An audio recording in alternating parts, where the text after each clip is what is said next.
जय हिंद दोस्तों, वंदे मातरम। कुछ बातें हैं जो कि ऐसी होती हैं जो कि प्रत्यक्ष तौर पर सामने होती हैं, लेकिन हमारे देश की जनता उसको मानने से इनकार करती है। अभी जब कोविड की शुरुआत हुई थी तब चीनी प्रोडक्ट्स के बहिष्कार की मांग उठी थी। हमारे देश की जो ऑर्गेनाइजेशन है व्यापारियों की, उन्होंने भी सशक्त तौर पर कहा था कि भैया चीनी प्रोडक्ट्स का बहिष्कार किया जाएगा।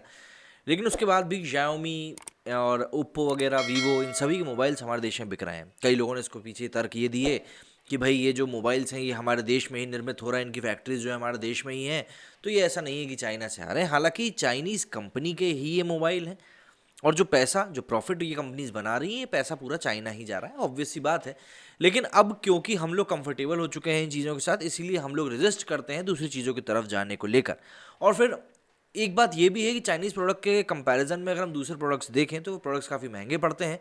तो इसीलिए हमारे देश की जनता, जिसके पास पैसा कम है, सपने ज़्यादा हैं, वो पैसे कम वाली चीज़ों की तरफ ना चाहते हुए भी आकर्षित हो जाती है।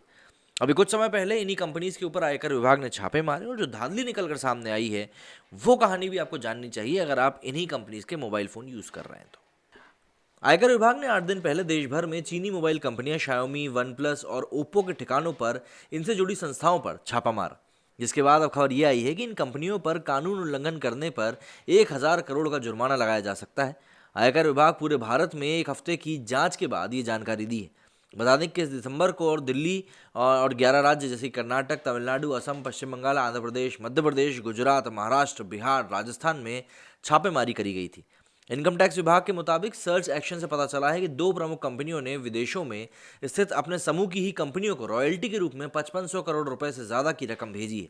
इन कंपनियों ने संबंधित एंटरप्राइज के साथ ट्रांजैक्शन को बताकर आयकर अधिनियम 1961 का उल्लंघन किया है।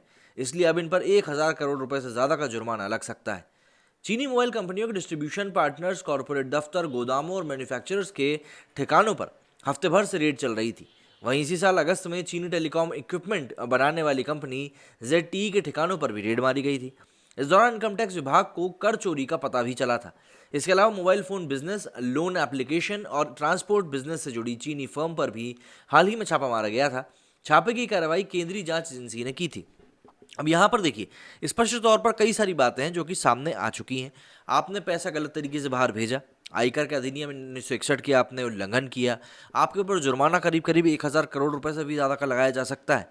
लेकिन आप ज़रा ये सोचिए कि इतना पैसा आखिर ये कमा कैसे रहे हैं भारत से, क्योंकि भारतीय इनके प्रोडक्ट को यूज़ कर रहे हैं, तभी तो ये पैसा कमा पा रहे हैं। अगर ये लोग प्रोडक्ट यूज़ ना करते, अगर हमारे देश में जो बॉयकॉट की बात चल रही थी, जो सभी लोग ज्ञान दे रहे थे कि भैया नहीं, इन प्रोडक्ट्स को बॉयकॉट किया जाएगा, मैंने ही बहुत हद तक कोशिश करी है कि मैं इन चीज़ों का बॉयकॉट करूं, लेकिन चीनी प्रोडक्ट हमारे मार्केट में इस कदर घुसे हुए हैं कि आप 10 चीज़ें अगर खरीदने जाएंगे तो उनमें से 2 चीज़ें तो आपको चीनी लेनी ही पड़ेंगी, वरना कहीं ना कहीं मतलब आपको उसका अल्टरनेटिव ही नहीं मिलेगा। इस हद तक ये हमारे मार्केट में घुसे हुए हैं। और जिस प्रकार का प्रॉफिट ये बना रहे हैं, मैं सिर्फ मोबाइल की बात नहीं कर रहा हूँ, आप हर एक चीज़ में देख लीजिए, जिस प्रकार का प्रॉफिट ये बना रहे हैं, उस प्रॉफिट के आगे मतलब देखिए 5500 करोड़ रुपए की बात चल रही है, 1,000 करोड़ का जुर्माना लगाने की बात चल रही है।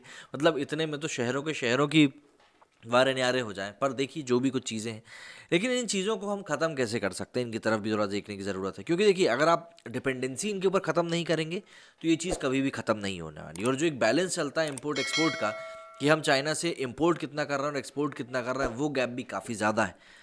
तो ऐसे में जब तक ये गैप कम नहीं होगा, तब तक हमारी सुप्रीमसी जो है वो चाइना के ऊपर बढ़ेगी नहीं। और जब तक ये चीज़ नहीं बढ़ेगी, तब तक आप कितना ही बोल लें कि हमें चाइनीज़ प्रोडक्ट का बहिष्कार करना है, आप नहीं कर पाएंगे। और इसी प्रकार की खबरें कि 5500 करोड़ रुपए के ऐसे ट्रांजैक्शन हुए हैं, इस प्रकार की खबरें सामने आती रहेंगी।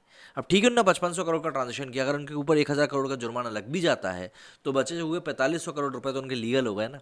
ये कहानी कुछ ऐसी भी है। आपको यदि कुछ कहना है इस बारे में तो कमेंट करके ज़रूर बताएं। मेरे स्टूडियो में फिलहाल इतना ही। जय हिंद, जय भारत।